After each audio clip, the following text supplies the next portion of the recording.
आपको कैसे ज्ञात हुआ कि ये ही आपके सतगुरुदेव हैं?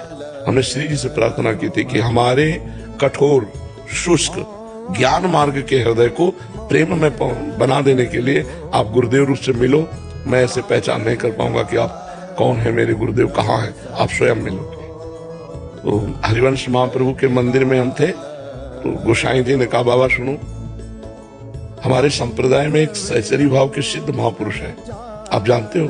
तुम कहा नहीं महाराज जी, हम किसी को नहीं जानते।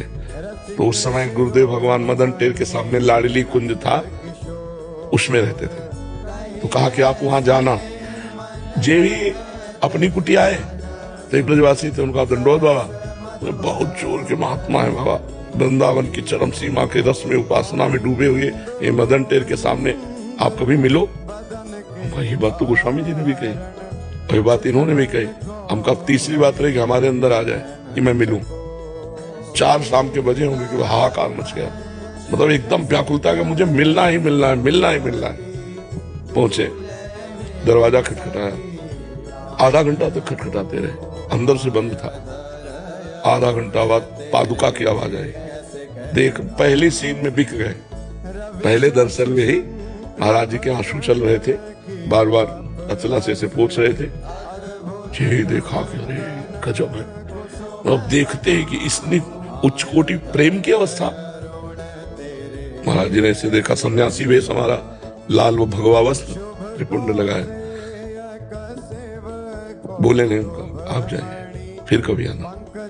ऐसे इशारे से उनका नहीं महाराज जी, मैं जी नहीं पाऊंगा, मुझे एक क्षण चाह दीजिए, 1 मिनट दे दीजिए, कल आ जाना। नहीं महाराज जी, अभी हमें समझ आए।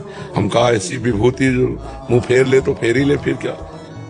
जाके अपने आसन में बैठा ला। हमारा कोई गुरु भाव तो था नहीं, तो महाराज जी के आसन में एक संत को जैसे बैठाते, वहां बैठते ही हमें रोना शुरू।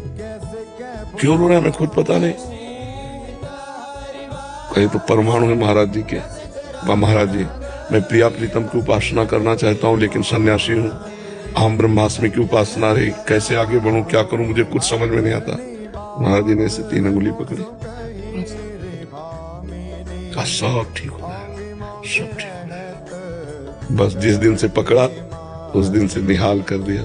फिर जो परिवर्तन आपको कैसे बताए, देखने में ये निकल के जा रहे हैं तो एक अंगूठा लगाए, कमंडल लिए, डंडा लिए जा रहे हैं, और ऐसी उच्च अवस्था है, स्थिति जिसे कहते हैं, ये पूछो मत। हम जैसे कठोर हृदय को, हम जैसे अधम जीव को उन्होंने बदल के रख दिया, बदल के रख दिया। महापुरुषों का प्रभाव होता है।